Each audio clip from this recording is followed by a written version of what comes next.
Have I ever told you guys that politics is actually crazier than the WWE? The WWE has storylines, has protagonists, has the heel, it has the baby face, it has the good and the bad. And it's very entertaining. I gotta say, politics is wild. But thing about politics is actually real life. And it really does affect us. And a lot of stuff coming out about Trump, right? His past, Stormy Daniels, a whole bunch of stuff. But stuff is now coming out about Kamala Harris ever since she got endorsed. And I can't tell you I really care. But boy, oh boy, is the media so hypocritical when it comes to this. And here's Megyn Kelly dropping, she's dropping bombshells, man, about how and who she slept with to make it to the top. What is happening? Kamala Harris. The truth about Kamala Harris. It's a very crazy world we are living in. I really didn't know any of this, but I guess if you're going to run for president, just like Trump, all is fair. Let's take a listen. I will not be shamed out of discussing this by people who say it's slut shaming or it's not relevant. It is relevant when a young candidate tries to sleep her way into politics and into power. And that is what it appears Kamala Harris did when she was a young political aspirant in San. Oh, damn. What? Megyn Kelly's starting off. Calm down. Let me get ready for this.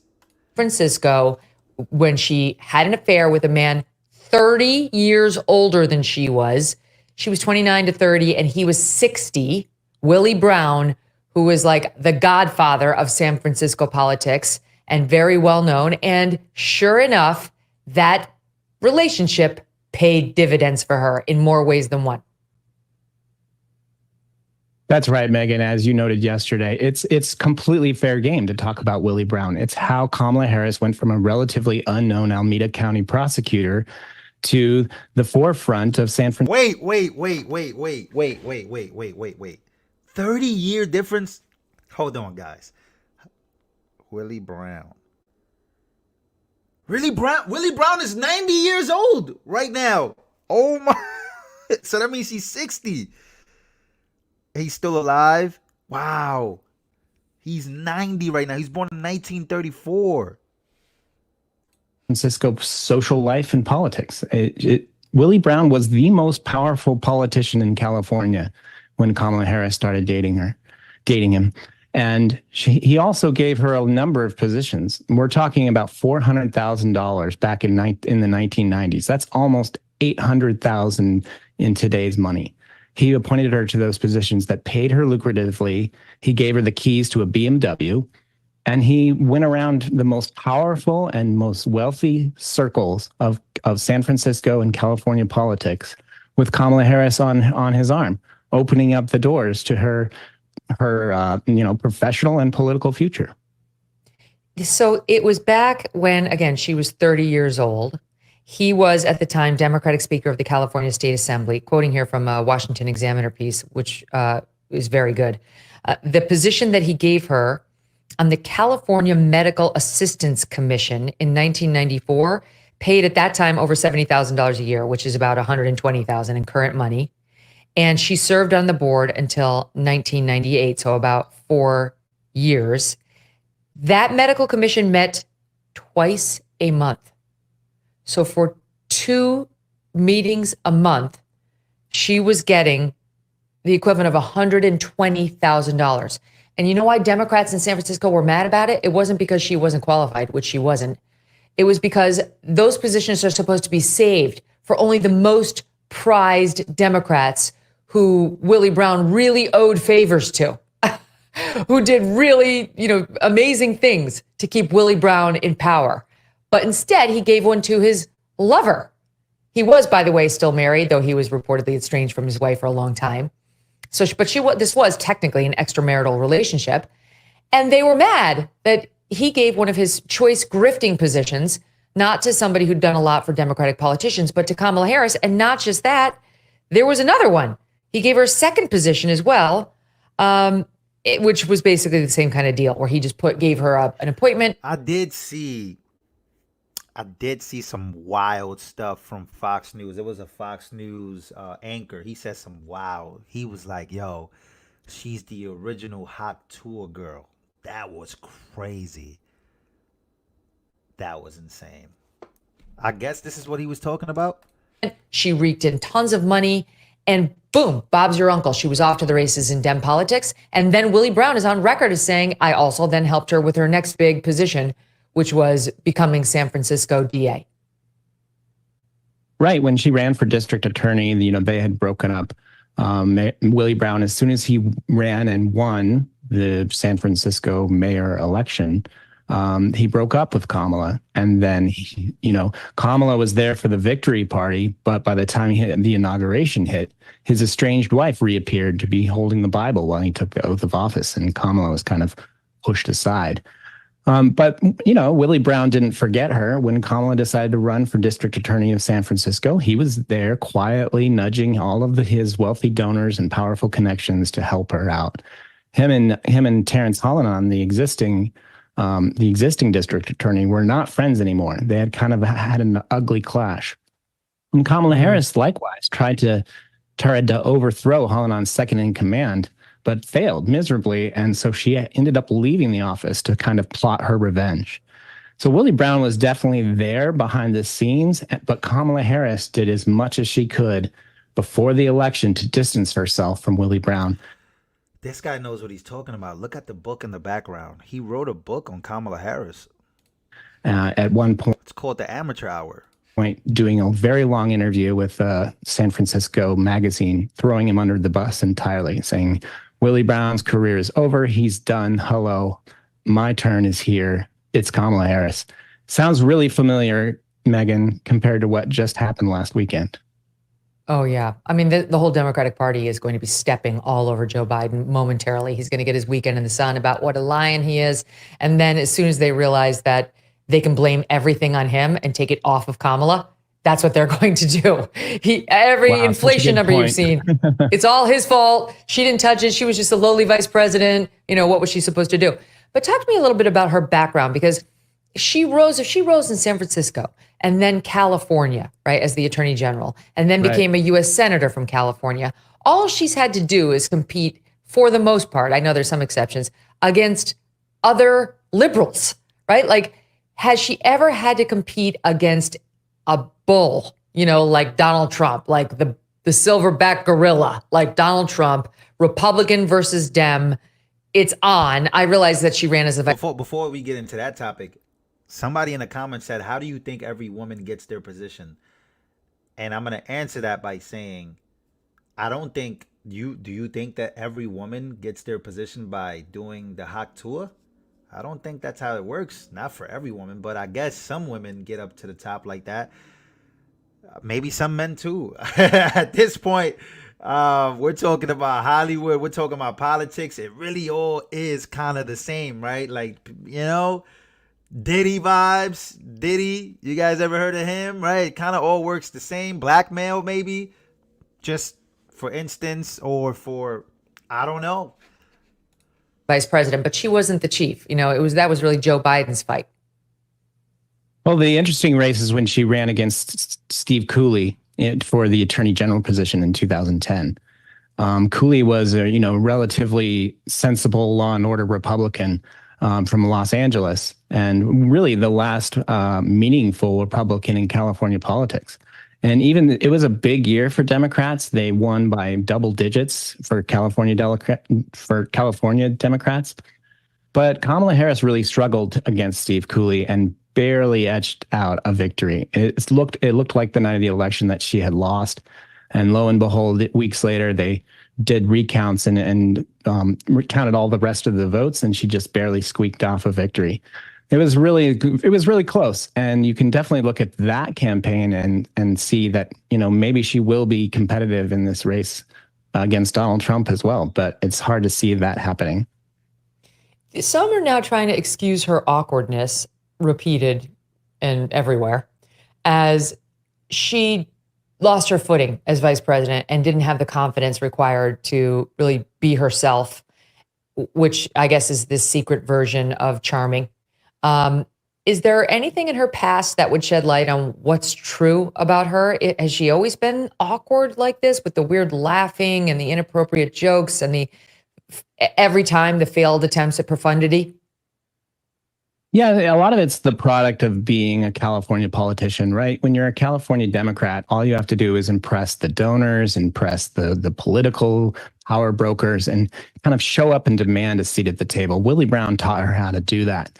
So she did have some level of that with the top donors, but she never really connected with the California people. But as we've shown earlier, you don't necessarily need to convince voters. You just need to convince the Democratic Party, and everything will fall in line for you pretty well. So Boy, what's that pattern interesting repeated about itself. Sorry, keep going. Or just like, sleep with an old man to get to the top. Oh, this is crazy. Charlie? Yeah, and so the same thing happened when she ran for Senate. She's a very good candidate. She's very disciplined. She loves the sort of the knife fighting and the brawling. She's on the record saying she loves California politics because it's a real fight. So she is a sort of a ruthless politician, a ruthless campaigner. But after after taking office, there's definitely a drop down. Once you actually have to do the job, she never seemed to take it seriously and spent more time planning for her next job. That's kind of what we saw in the first 3 years of her vice president. She really was risk averse, didn't seem to be interested in the job she had, but more interested in protecting her own political brand for the future. And I think when a politician hits that stage, the early stage of actually having to do the job, I think that's when they tend to lose their footing and stumble. And I think that's what Kamala Harris ended up looking like. And that's why her staff kind of abandoned her, because she wasn't serious about the office she was holding. And she was more interested in preparing herself to run for president. Yeah, the reports were that she would fail to read the briefing materials that she was given by the staff, and then she would lash out at the staff for her not knowing information. And meanwhile, she just refused to do her homework. This wasn't in right-wing blogs that just hated Kamala Harris. This was reported even in the mainstream about her terrible behavior as vice president. But now, okay, so we're one day into her likely being the Democratic nominee. She does this first appearance yesterday. And this line, this soundbite, by now, you've seen it. Our audience has heard it. It's everywhere. The Democrats are like, you go, girl. Because of this, it's SOT 4. Before that, I was a courtroom prosecutor. In those roles, I took on perpetrators of all kinds.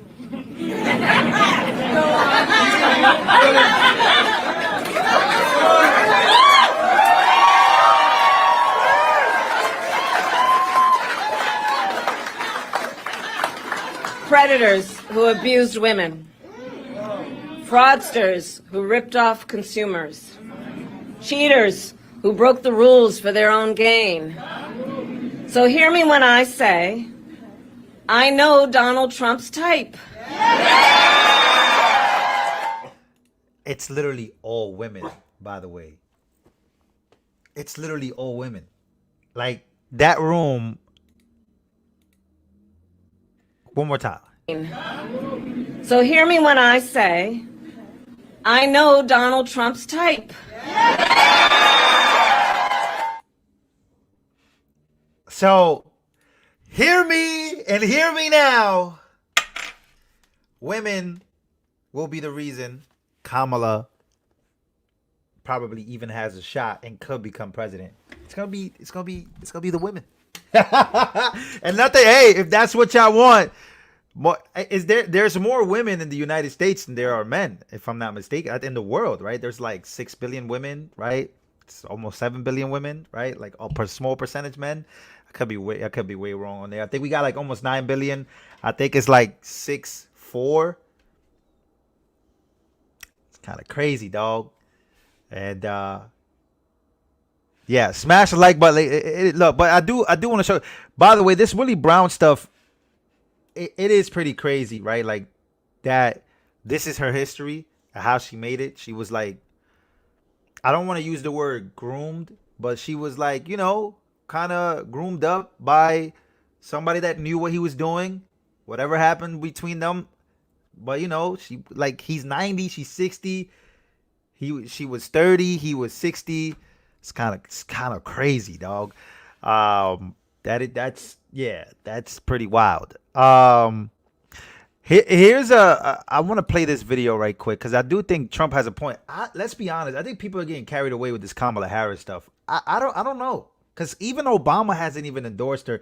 Obama is looking at her like, man, let's be honest. I did see Judge Joe Brown drop some bombshells about Kamala. I might play that later. Judge Joe Brown definitely was dropping bombs about Kamala Harris as well. It couldn't have been better. It was the greatest convention that anyone's seen thus far, Republican or Democrat.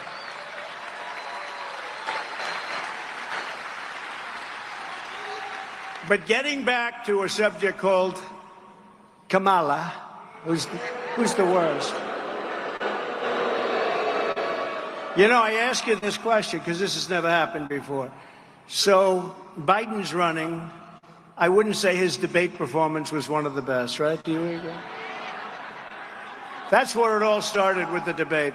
The downfall started that night with the debate. The debate was like, that was a rough debate. He said, yeah, I had a bad night. No, he had a bad night. He had a bad everything.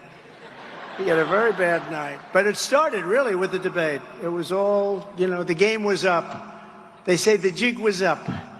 And it was indeed up. But it started with that. And then it only got worse. And we were leading him by 11, 12, 14, 15 points. And then he decides to get out because the bosses said, we're not going to have you. He didn't want to get out, but they told him, you're getting out. They said, you're getting out. You're getting killed in the polls. You can't win. You saw that. You can't win. You're getting killed. So now they bring in this one who's worse than him. She's worse than him because he's a fake liberal. You know, he wasn't that liberal. He was fake. She's a real liberal. She really is a real liberal. She's much worse than him. Now, if we start beating her in the polls by 10 or 15 points, are they going to bring in a third candidate? It's like, you know, Trump is killing this guy. All right, out. Let's bring in a new one. Out, out. And then maybe at some point they get one right. But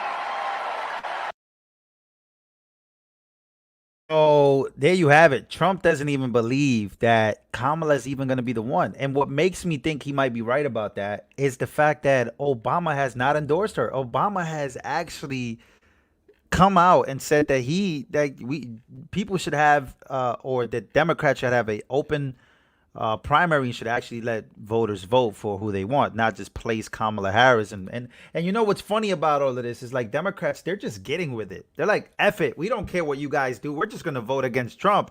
They're not even noticing, like, they just took their whole process away for actually voting for somebody in. Anyways, here is so apparently GovTrack deleted their 219 page their 2019 wow, that was crazy, Lou. Their 2019 page that ranked Kamala Harris as the most liberal out of all 100 senators, and they deleted this because, as Trump was saying, now that she's running for president, people are wondering, can she actually, you know, reach across the aisle for conservatives and stuff like that. But they're deleting proof that shows that GovTrack in 2019 actually ranked her the most liberal, most progressive, right?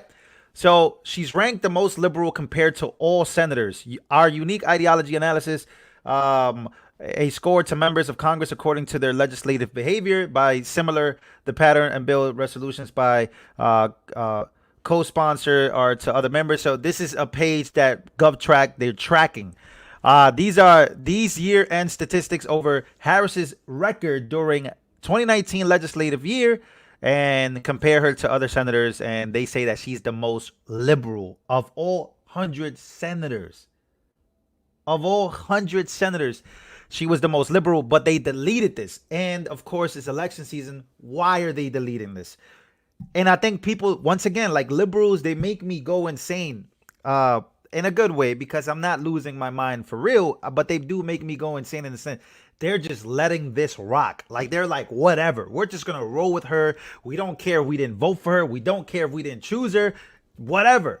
And these are the things that are happening. So, and of course you have legitimately, this is something I wanted to show you guys, like, let the games begin. More lies from Karine Jean-Pierre. These things don't change. Let's take a listen. Democrats on Capitol Hill are being handed this card with talking points. about the vice president and the border? Do you know who's handing this out? I have no idea. You probably should ask her campaign. So the first one says Vice President Harris was never appointed border czar. There's never been such a position. It doesn't exist. Why are Democrats so sensitive about the vice president and the border? Why are Republicans so sensitive about actually not owning up to them getting in the way of a border deal? Why? Why won't they own up to that? Why won't they own up to the last president told them not to move forward? It was a bipartisan deal on just right there, available to them, and they voted twice against it. Twice against it. Why are they so sensitive to moving forward and actually dealing on an issue that majority of Americans care about, is dealing with what's going on at the border? Do you think that the border would be less of a talking point now if there was less migration to the border, say if somebody had addressed root causes of migration sooner? Wait, hold on a second. Did you not hear the beginning of I know there were a lot of toppers, but one of the toppers, I talked about what we're seeing. Let the games begin, man. Let the games begin. The deal was actually bad. Well, once again, this is what they do. The bipartisan deal was actually very bad for United States citizens. Once again, it didn't fix the issue. In fact, I think it was going to let like 2,500 to 5,000 people cross legally, technically, because at that time you are signing a bipartisan deal that makes these people asylum seekers by law, which most of them are anyways. And I think that same partisan deal also had $20 billion to Ukraine, $20 billion, $14 billion to Israel, and an additional $50 billion to Ukraine. So what was bipartisan about something that should have been just about the border? It wasn't. It was about everything else. And also, I think it was $10 billion to Taiwan as well. So they mixed it all together, called it a bipartisan bill. And because they rejected it, because it had nothing to do with the border, it really had everything to do with more people crossing the border and more money to Taiwan, more money to Ukraine, more money to Israel, more money to all these people, all these other countries except the United States of America. So, but once again, like the question that he asked her is, why all of a sudden her job was literally to be the vice president. We get that. But her role was to be the border czar, right? The border patrol. She was like the border person, whatever, right? However you want to call it. But she needed to be the one to be taking care of the border, making sure the border is secure, making sure that the people that are coming in are not, planning stuff against this country because of all of it because of all the tensions around the world that we actually know about. And we know that the wars have broken out overseas, so we should probably not have the borders open, specifically because my family lives here. Your family lives here. But yeah, what can we do? Like, she did nothing. And now Democrats are like blocking, they're blocking reporters from talking about it. They're trying to like, just stop talking about it. Stop talking about that. Don't talk about Willie Brown. Don't talk about all these things. Meanwhile, all of a sudden now Democrats are talking about Trump's age, which is another thing that drives me insane, because I'm like, really? Age matters to you guys now? Isn't that crazy? And I think it's so crazy how everybody went from Joe Biden is great, age is nothing but a number, to now attacking Donald Trump on his age. Isn't that crazy? So downtown Willie Brown was the reason, or has something to do, a huge push. Democrats don't want to talk about that because they think that that's attacking her character and is insulting her. But you guys have been insulting Donald Trump for the last 8 to 9 years. Conservative media has turned up. They've turned up a notch. They're out here using terms like hot to a girl. They're not playing by the same rules that they were playing with before. They just don't care no more. So what we're watching right now is both sides just really clamoring, but still, we don't know if she's actually going to be the nominee. Let's be very honest. Without Obama's endorsement, there's something wrong. Wow. First of all, let me read this real quick. I think this is pretty crazy. Ronix, thank you so much for your $5 donation. He says, Lou, giving you a part of the money I made selling my aluminum cans. I needed photo ID to sell them. Hey, man, don't send me no money, bro. Well, thank you, but don't, man. Save that money. Dude, save it. Please.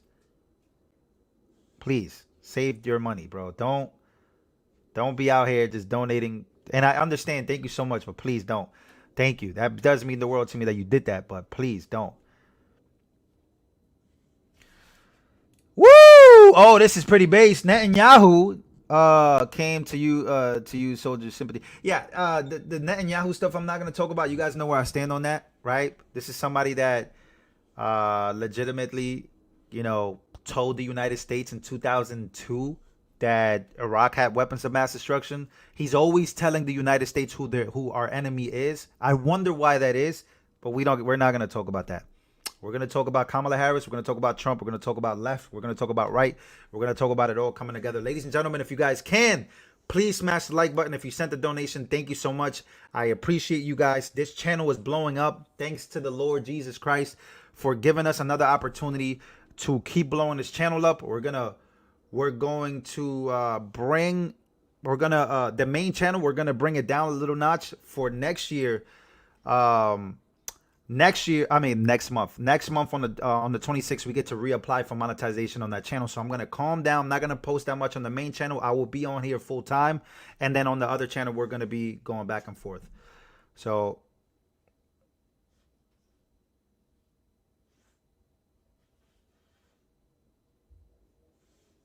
Thank you guys. Love y'all, man. Smash the like button, guys. Smash the like button right now. Let's go.